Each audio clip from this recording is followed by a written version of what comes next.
I will write and show it to you कि हम लोग का क्लासेस कैसा चलता है, क्या चलता है. तो let me first show you the syllabus part of it. Can everyone see my screen? Yes. Yes. All right. So when I introduce you to the class or introduce you, 1 second.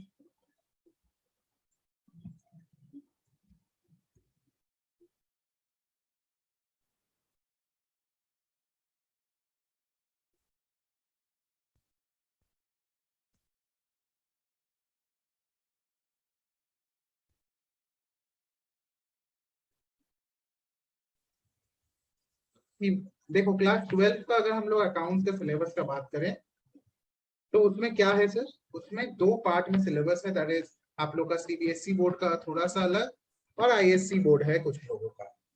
Classes will run parallelly and साथ में चलेगा class. There is only one small difference in the syllabus. That is CBSE में 1 additional chapter है. वो chapter का नाम क्या है sir? That is NTO, non trading organization, जो कि आप लोग आईएससी के स्टूडेंट्स इस नाम से फेमिलियर हो गए क्योंकि आप लोग का ये चैप्टर क्लास 11 में ही हो चुका है. क्लास 11 में ही हो चुका है. Rest the whole syllabus remains the same. So only for 1 chapter हम लोग बैच को ब्रेक नहीं करेंगे. हाँ, वो बैच सेम रहेगा जब हम लोग एनटीओ कर रहे होंगे. That is a small chapter. जब हम लोग एनटीओ कर रहे होंगे तो आईएससी के स्टूडेंट्स को 1 वीक का या 2 वीक्स का छुट्टी दे दिया जाएगा या फिर सीबीएसई वाला लोग को एक्स्ट्रा क्लासेस करवा दिया जाएगा. That is one thing. Now let me tell you कि सिलेबस में क्या क्या है.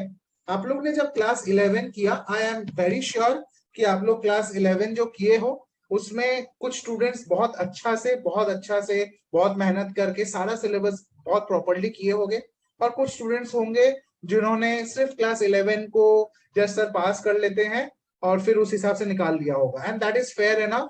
We have seen this in the past 10 years कि हाँ ऐसा होता है. बट हमेशा हम लोग जब 11 का रिजल्ट लेके आते हैं, 11 का एग्जाम देने के बाद हमेशा यही बोलते हैं पेरेंट्स को और अपने टीचर्स को भी कि क्लास 11 तो हो गया बट 12 हम लोग बहुत मेहनत करेंगे और बहुत अच्छे से करेंगे. तो क्लास 11 में हम लोग ने क्या सीखा अकाउंट्स में?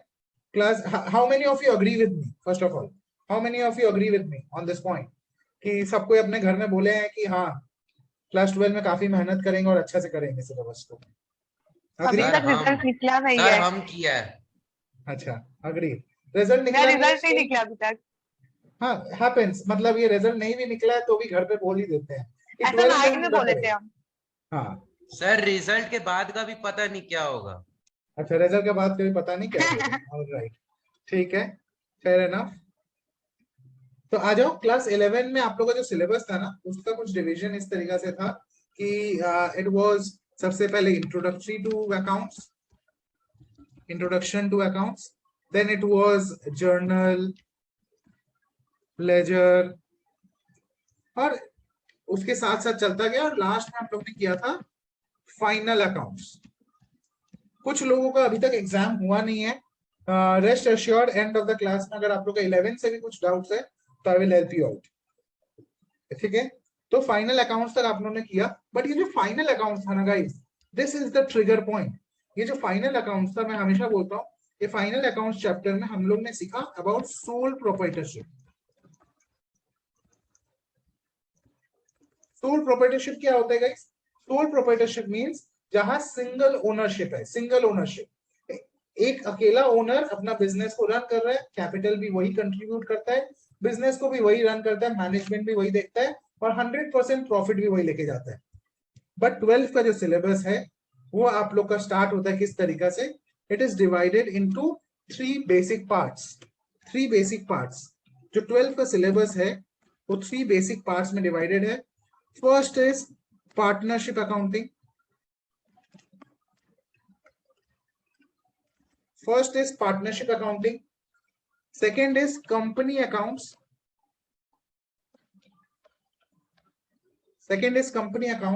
And third is management accounting.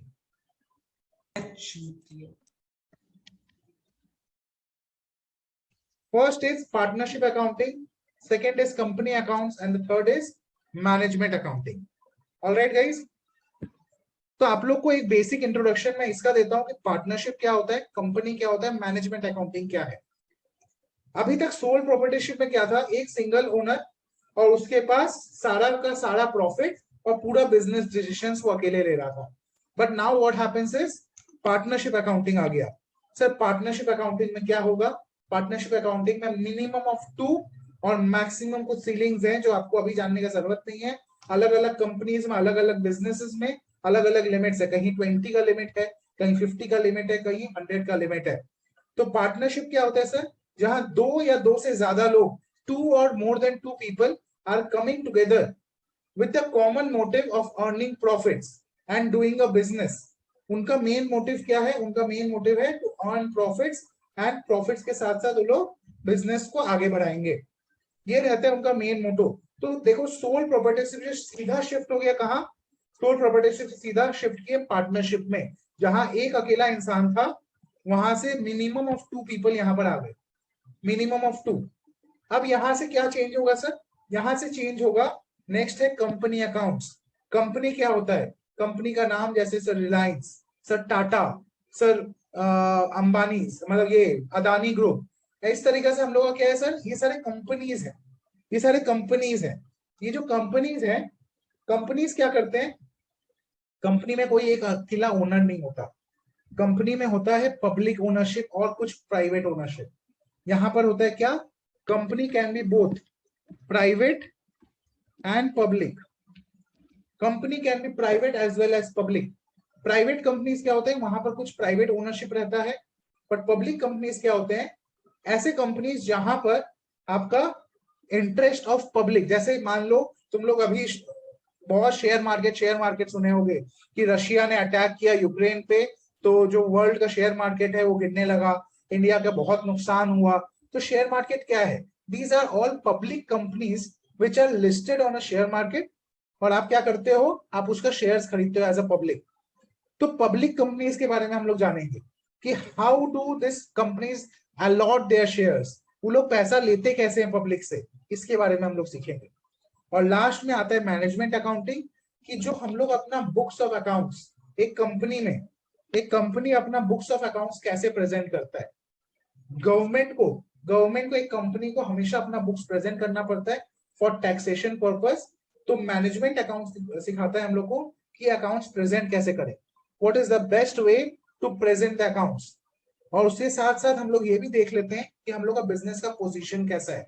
जैसे इसमें 2 ही मेन चैप्टर है, one is cash flow analysis, जो बताता है कि हम लोग का बिजनेस में क्या पैसा आया, क्या पैसा गया, और उसको कैसे रिकॉर्ड किया जाएगा।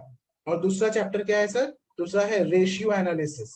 रेशियो एनालिसिस क्या बोलता है कि हमारे बिजनेस का अलग अलग रेशियो क्या है, कि हम लोग का बिजनेस का भी पोजीशन क्या है, प्रॉफिटेबिलिटी रेशियोज, फिर हमारा करेंट रेशियोज, हम लोग का रेशियो क्या है। अभी मान लो मैंने 10 करोड़ रुपया बिजनेस में लगाया, अब उसका मेरा को हर साल 1 करोड़ का प्रॉफिट आ रहा है, तो दैट मीन्स 10% का प्रॉफिटेबिलिटी रेशियो आएगा।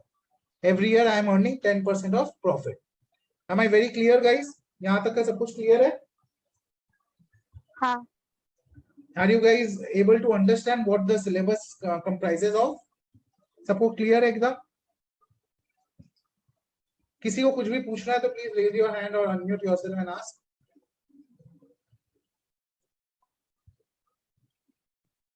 Nothing? All right. So let's move forward and understand a few things about one of the chapters, one of the first chapters जो सिलेबस में है, उसका इंट्रोडक्शन आज हम लोग करते हैं। अपार्ट फ्रॉम दैट मैंने अपने बारे में थोड़ा सा बताते बताते मैं रुक गया था। तो who am I am a CA finalist guys, almost a semi qualified CA. मेरा सीए फाइनल्स का एक ग्रुप हो चुका है और एक ग्रुप तुम लोगों के सामने ही होपफुली हो जाएगा व्हेनेवर आई गेट टाइम। मेरे को एग्जाम देने का टाइम नहीं मिल रहा है because of my classes and everything. कभी भी मेरे को टाइम जब मिलेगा, 2 बार साल में एग्जाम होता है, तुम लोगों को जिसको भी इंटरेस्ट आ गया सीए में तो उसके बारे में थोड़ा सा बता देते हैं कि साल में 2 बार एग्जाम होता है, मई में और नवंबर में। तो जब भी मुझे टाइम मिलेगा 10 दिन का, तो मैं उस टाइम पे एग्जाम दे दूंगा। अदर देन दैट मेरा सीए फाइनल्स का भी एक ग्रुप क्लियर्ड है, एक ग्रुप और बचा है। Other than that I have done my BCom, my MCom, और हर एक में मेरा फर्स्ट क्लास मार्क्स रहा है बाय गॉड्स ग्रेस। बीकॉम किया, एमकॉम किया, also I am enrolled into LLB. Those who know me know this. LLB क्या होता है सर? एलएलबी होता है लॉ का डिग्री, लॉ का डिग्री होता है एलएलबी। तो मैं एलएलबी में भी एनरोल्ड हूँ और साथ में बीएड में भी एनरोल्ड हूँ। बीएड क्या होता है सर? आपको जब टीचर बनना होता है आगे, तो आपको बैचलर इन एजुकेशन का एग्जाम देना पड़ता है। बैचलर इन एजुकेशन का एग्जाम देना बस पड़ता है। बस भैया, यहाँ एक भी नहीं निकलेगा। ऐसा कभी कभी फील होता है, एक करने के लिए इतना सोचा, इतना कुछ करके बैठे हैं, हाँ, तो ये इसीलिए कि अब हम मेरे को करना ज्यादा लगेगा पढ़ने का हमको शौक इतना। नहीं है। मेरे को नाम के आगे वो डिग्रीज लगाने का बहुत शौक है guys. So that is the reason कि मैं ये सब कर रहा हूँ। I am just 26 years old now. हर साल उम्र बढ़ता जा रहा है, बट हाँ, शौक भी बड़े हैं और काम भी बड़ा करना है लाइफ में। So this is one thing, and I have taken teaching as my career even after CA. तो मैं टीचिंग को ही अपना करियर बना रहा हूँ, and I have been doing this for the past years as I told you. So ये है मेरे बारे में। अपार्ट फ्रॉम दैट, सारे के सारे यहाँ पर काफी लोग ऐसे हैं जिन लोग जानते हैं कि I am a true humanitarian by heart. I am a very integral part. I am the upcoming president of one of the Lions clubs. इस ईयर में अपकमिंग जुलाई में आई बिकम द प्रेसिडेंट। अभी मैं currently I am the vice president. Also I hold the post of the blood donation head in Kolkata. That is, आप लोगों को कहीं भी जब ब्लड का जरूरत पड़ता है या कोई भी ब्लड का डोनेशन होता है, तो उसका जो लायंस क्लब का पार्ट है उसका आई होल्ड दैट पोस्ट, और वहां पर मेरा सिग्नेचर जाता है। Because I believe that if you are getting something from the society, you should always give it back. You should always believe in giving back to the society. So that is one very important thing in my life. कि मेरा every Sunday, I don't teach on Sundays.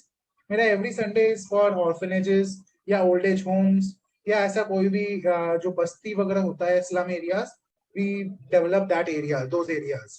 हम लोग का एक permanent project है जहाँ we provide around 50 female को every month हम लोग सैनिटरी नैपकिन्स एंड उनको डॉक्टर से कंसल्टेशन वगैरह हम लोग प्रोवाइड करवाते हैं.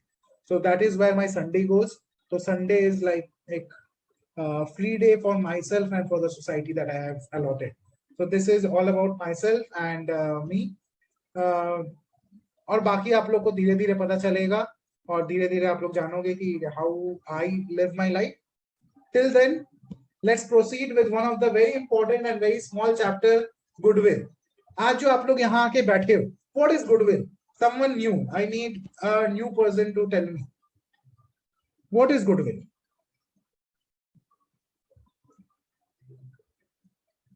कुशाग्र. What is goodwill? क्या लगता है goodwill क्या होता है?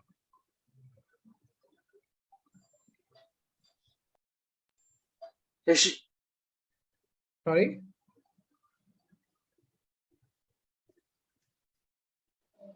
Sir, it is the reputation.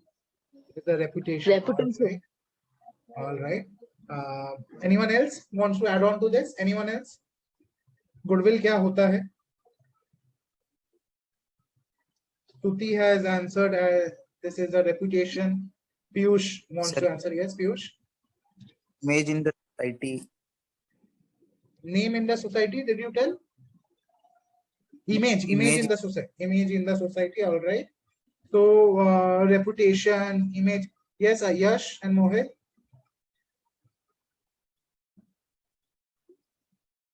नहीं सर, गलती से माइक ऑन हो गया था. गलती से माइक ऑन हो गया. ठीक है. हम बोले हाँ बोलो. मतलब बहुत अच्छा रेपुटेशन रहता है आपका कंपनी या जो भी ऑर्गेनाइजेशन, उसका उससे आपका प्रॉफिट कहीं ना कहीं इंक्रीज होता है, बार्गेनिंग स्ट्रेंथ इंक्रीज होता है, आपके कंपनी का शेयर्स ज्यादा सोल्ड होता है, उसका शेयर्स का हाई प्राइस बढ़ता है आपकी कंपनी का, आपका अगर कंपनी का रेपुटेशन बहुत अच्छा है तो. Very nice. तो गाइस, अगर हम लोग बोले कि ये गुडविल को हम लोग कैलकुलेट भी कर सकते हैं. अभी आप लोग बोल रहे हो गुड नेम, रेपुटेशन, आप लोग बता रहे हो कि मार्केट वैल्यू, बट ये सारा को तो ये सारे क्या है बोलते हैं ना, भाव. सबको हिंदी, मोस्टली हिंदी सबको जानते हो, बोलते हैं ना भावार्थ. ये सब क्या है? These are all feelings or these are certain things which we cannot measure, right? If I am not wrong, Stuti? आप ये सब चीज को, आपका क्या वैल्यू ऑफ नेम है, आप इसको मेजर कर सकते हो क्या? नहीं, पर फिर भी गुडविल एसेट होता है कंपनी का। गुडविल एसेट तरह होता से। है कंपनी का। तो that is what this chapter is all about, goodwill. आज आप लोग जो यहाँ आके बैठे हो, ऑब्वियसली किसी ना किसी ने रेकमेंड किया होगा कि सर अच्छा पढ़ाते हैं, या सर फ्रेंडली वे से पढ़ाते हैं, या सर अपना छोटा भाई बहन की तरह पढ़ाते हैं, जो भी है। हाँ, what ever the reputation you have receive, वो मेरा गुडविल है। वो फॉर द पास्ट ईयर्स मैंने वो गुडविल को बिल्ड किया, तब आप लोग आ जाके बैठे हो यहाँ। तो इसकी वजह से हम लोग को ये जानना जरूरी है, सर गुडविल होता क्या है। तो first of all, goodwill is an asset for the company. Goodwill is an asset for the company. And what is goodwill, sir? Goodwill is an intangible asset. So there are two categories of asset. One is tangible, one is intangible. Sir, tangible क्या होता है? जैसे देखो, ये मेरा laptop है, sir ये जो लैपटॉप है, ये क्या है? ये टैंजिबल आइटम है, मैंने आपको उठा के दिखा भी दिया। बट इसके अंदर जो सॉफ्टवेयर मैं यूज कर रहा हूँ, जूम मैंने खरीदा हुआ है, एवरी ईयर अराउंड 15,000 रुपीज मेरा लगता है सिर्फ जूम का। तो मैंने ये जो जूम खरीदा है, तो ये जूम क्या है सर? ये जूम एक इंटेंजिबल एसेट है। एक सॉफ्टवेयर मैंने खरीदा, वो एक इंटेंजिबल एसेट हम लोग के लिए। ठीक है, तो इंटेंजिबल एसेट्स क्या होते हैं सर? इंटेंजिबल एसेट्स होता है क्या? एक ऐसा एसेट जिसको आप यूज कर सकते हो, बट आप उसको टच एंड फील नहीं कर सकते। एंड टैंजिबल एसेट्स क्या होता है? जिसको आप touch, feel and use directly कर सकते हो।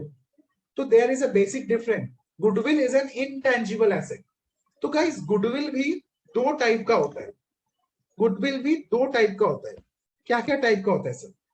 Goodwill is of two types.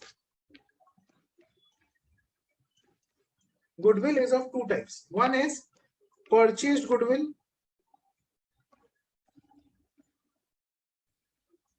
one is self-evaluated goodwill. आज कोई भी बिजनेस जो होता है, बड़ा बिजनेसेस जो होता है, उनके लिए अपना गुडविल उनको कैलकुलेट करके रखना और उसका वैल्यू पता रखना बहुत ज्यादा इंपॉर्टेंट होता है।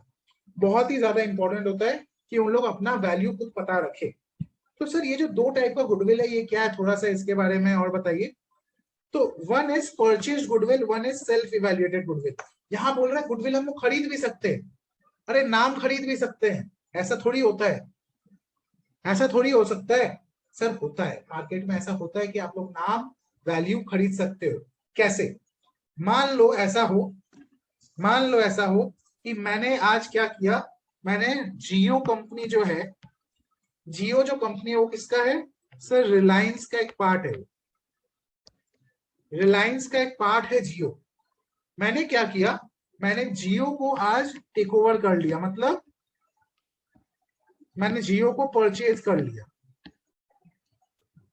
ऐसा होगा नहीं, हाँ, लेकिन मान लेते हैं कि मैंने जियो को परचेज कर लिया। तो मैंने जब जियो को परचेज किया, तो मिस्टर अंबानी से मेरा डील होने लगा।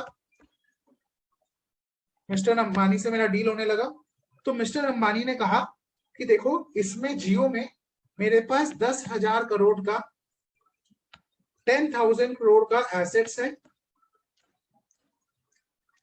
3,000 करोड़ का लाइबिलिटी है।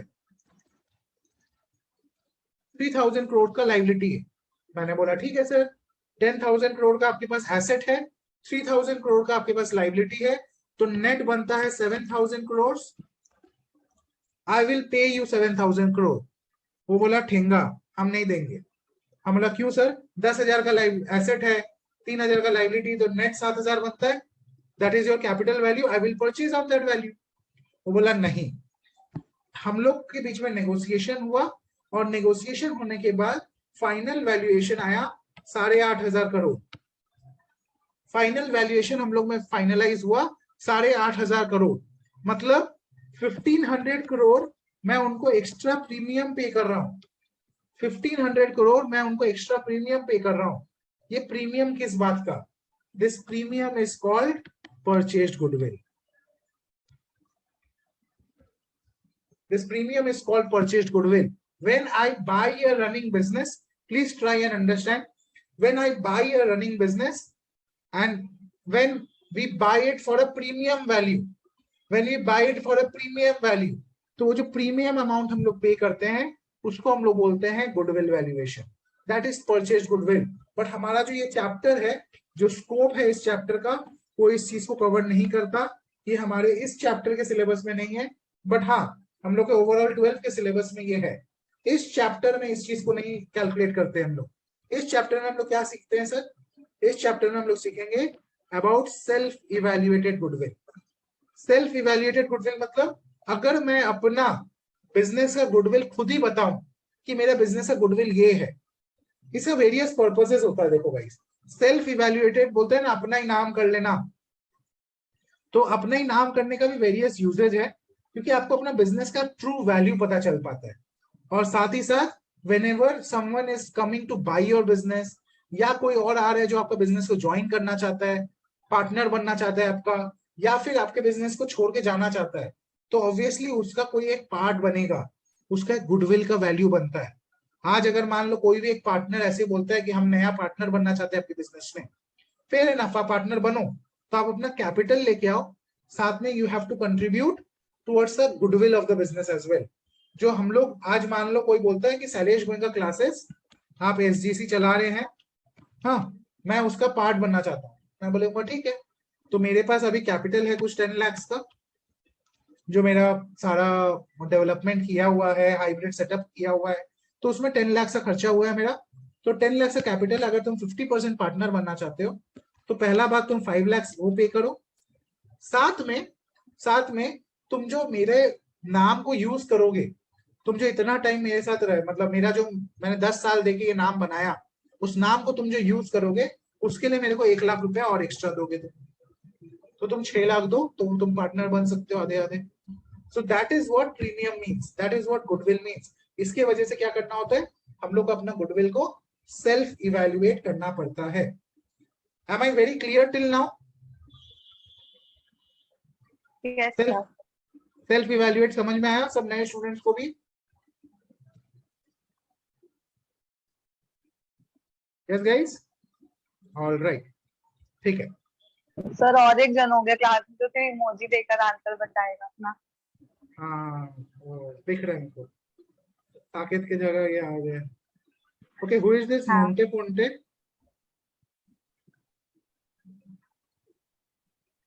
What is your name?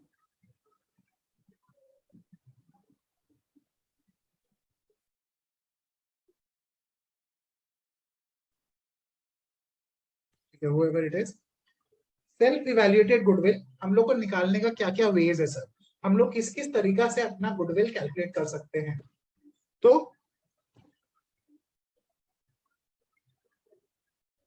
All right कुशकरा, no problem. चार मेथड है जिससे हम लोग अपना सेल्फ इवेल्युएटेड गुडविल निकाल सकते हैं। सेल्फ इवेल्युएटेड गुडविल निकालने का 4 तरीका। First is no what is your name? You write it in the chat box. I could not get your name. It is still showing Nonte Fonte. Either you change your name or write it in the chat box.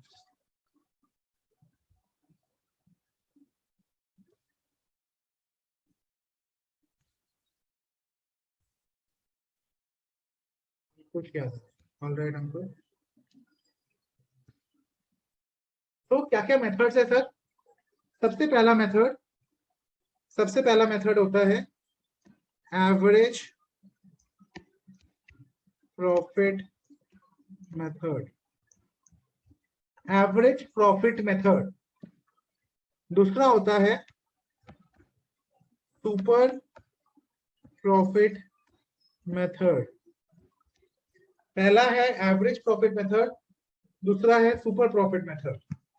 तीसरा क्या है sir? तीसरा है capitalisation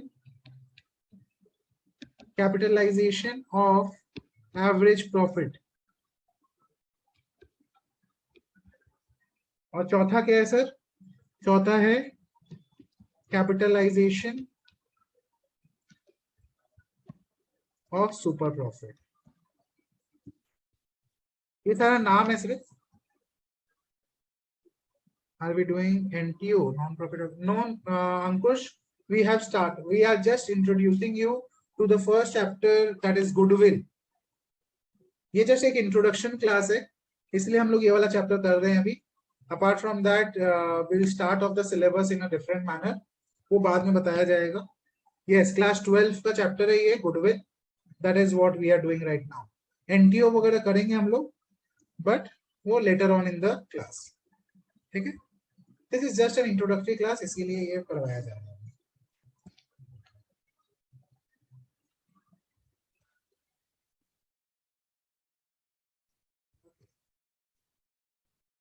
clear है यहाँ तक?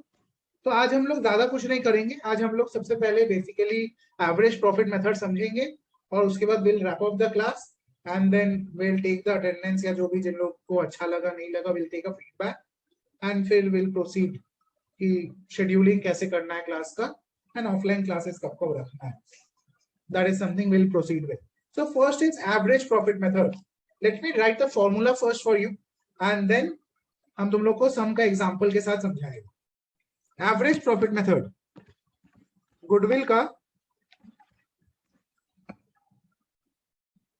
Average profit method formula क्या है? Normal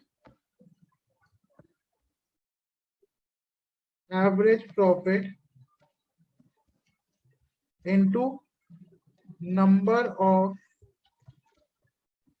purchase years. Average profit method का फॉर्मूला है normal average profit into number of purchase years. Normal average profit into number of purchase years. ये क्या है सर? नॉर्मल एवरेज प्रॉफिट कैसे निकलता है? नॉर्मल एवरेज प्रॉफिट कैसे निकलता है?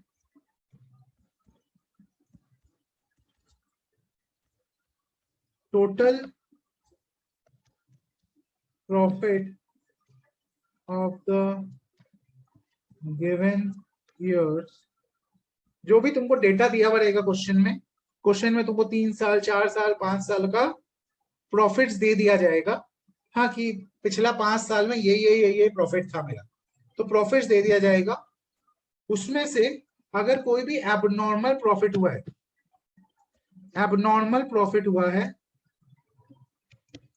तो उसको माइनस करेंगे, या एबनॉर्मल लॉस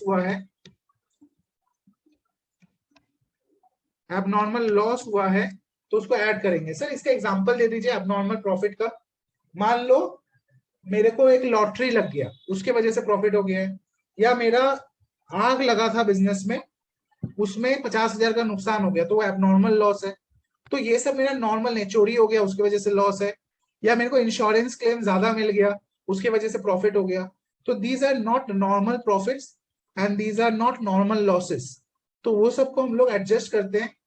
तो हम लोग का आता है नॉर्मल प्रॉफिट, उसको डिवाइड करते हैं नंबर ऑफ ईयर्स से. मान लो 4 साल का डेटा है तो 4 साल से 4 से डिवाइड करेंगे तो आ जाएगा एवरेज प्रॉफिट आ जाएगा. और नंबर ऑफ परचेज ईयर्स क्या होता है guys? Number of purchase years, this is a separate concept. ये ऑलवेज क्वेश्चन में गिवन रहेगा, ये हमेशा क्वेश्चन में गिवन So can रहेगा. I try? I guess the number of years I have bought the thing. Not exactly number of purchase years क्या होता है, ये थोड़ा सा अलग कॉन्सेप्ट है. नंबर ऑफ परचेज ईयर्स ये क्या होता है कि दिस इज एन एस्टिमेशन. जब हम लोग अपना गुडविल कैलकुलेट करते हैं guys, this is a separate concept. जब हम लोग अपना गुडविल कैलकुलेट करते हैं ना, we are not the sole authority जो ये कर रहा है. हम लोग का गवर्नमेंट कुछ एजेंट्स हैं जिन लोग गुडविल वैल्यूएशन के एक्सपर्ट्स हैं. उन लोग ने कुछ स्टैंडर्ड्स बना रखा है कि अगर आपका इस टाइप का बिजनेस है तो आपका 2 होगा नंबर ऑफ परचेज ईयर्स. अगर आपका ऐसा टाइप का बिजनेस है आपका 4 होगा नंबर ऑफ परचेज ईयर्स. अगर आपका वैसा है तो 5 होगा नंबर ऑफ परचेज ईयर्स. तो number of purchase years are certain standard amounts या standard years that are already given in the question. तुमको क्या करना है? सिर्फ नॉर्मल एवरेज प्रॉफिट निकालना है.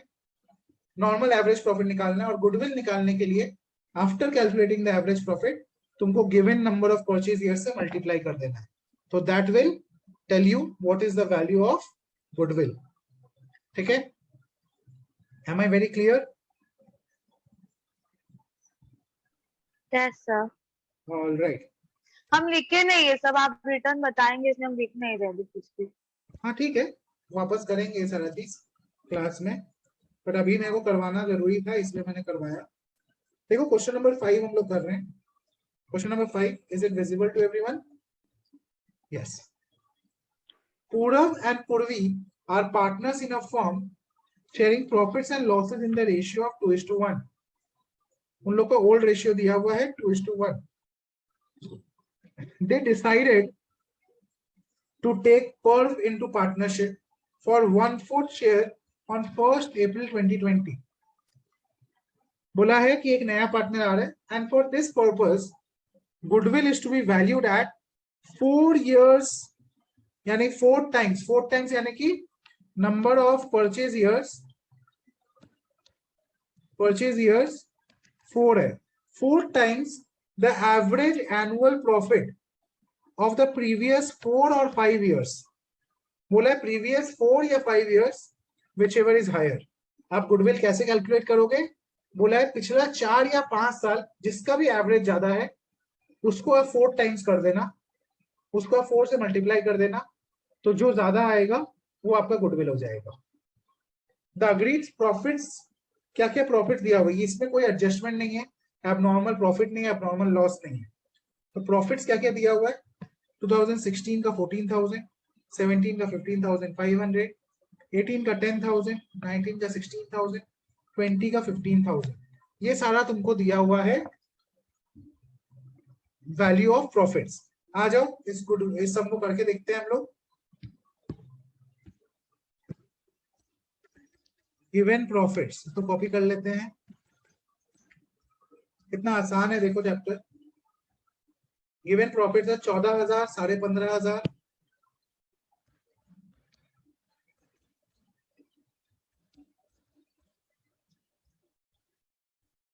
10,000, 16,000, 15,000।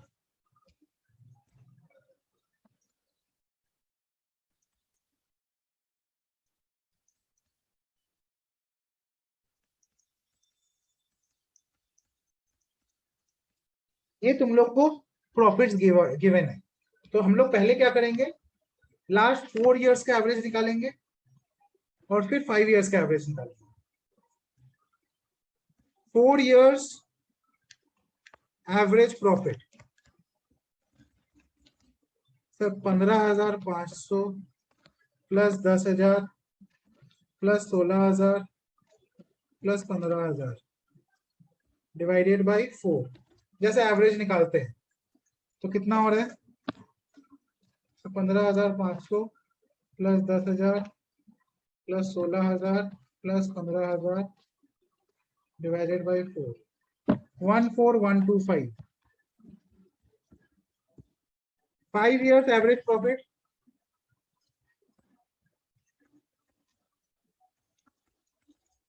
सर सारा ईयर का ले लेंगे, 14,000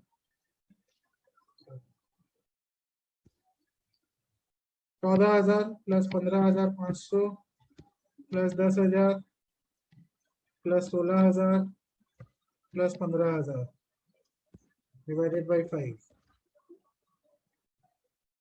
14,000 plus 15,500 plus 10,000 plus 16,000 plus 15,000 divided by 5, 14,100। तो which is higher sir? 4 years वाला इज हायर, 4 इयर्स वाला इज हायर, ये दिख गया हम लोग को। तो goodwill is equal to 4 years average profit into number of purchase years।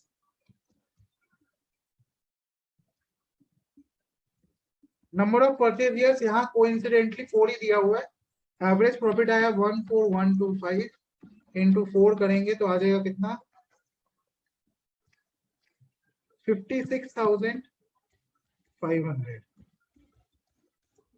56,500। This is your average profit. क्या आप लोगों को समझ में आया यहाँ तक? यहाँ तक सबको समझ में आया? हाँ हाँ क्लियर है? ऑल राइट, ठीक है। तो हम लोग इसी को एक इंट्रोडक्शन क्लास की तरह रखते हैं और फर्दर जो भी करना है हम लोग आगे करेंगे एंड सिलेबस को आगे बढ़ाएंगे। बिफोर दैट इज एवरीवन, जो भी नए हैं यहाँ पर, नया में कृष्णदास एंड कुशग्र दिख रहा है फिलहाल, और मोहित आपके साथ भी कोई है क्या बैठा हुआ यश करके?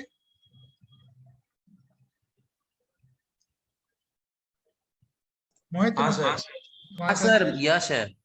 यश है, ठीक है। तो 3 जन नए दिख रहे हैं मेरे को यहाँ, कृष्ण, कुशग्र एंड यश। आप लोग सबको उस ग्रुप में एडेड हो या कोई है? हाँ सर। हाँ सर। एडेड है, okay, all right. So I hope you like the class, I hope तुम लोगों को समझ में आया, इंटरेस्टिंग लगा। एंड ऐसे ही हम लोग का क्लासेस चलेगा, मोस्टली ऑफलाइन क्लासेस होगा। डेज एंड टाइमिंग्स हम लोग फर्दर डिसाइड करेंगे। फर्स्ट थिंग्स फर्स्ट, हफ्ता में 2 क्लास रहेगा आप लोग का, हफ्ता में 2 क्लास। एंड मोरलेस क्लासेस जो होंगे वो शाम की तरफ होंगे क्योंकि आप लोग का स्कूल रहता है। One of the classes will be held on Saturday, that is for sure. Saturday morning something around 8:30 9 o'clock या 9:30, मतलब 8 to 10 के अराउंड में मान के चलो ऑफलाइन क्लास रहेगा बांगूर एवेन्यू में। एंड उसके अलावा एक क्लास हम आप लोग को देगा वेनेसडे को, एक वेनेसडे को और एक सैटरडे को। These are 2 most favoured timings जो मैं आप लोग को बैच को दे रहा हूँ। 2 most favoured timings, that is Wednesday and Saturday. Saturday morning में होगा। अगर किसी टाइम पे आप लोग का मैक्सिमम लोगों का स्कूल हो रहा है ट्यूसडे सैटरडे, वेडनेसडे को जब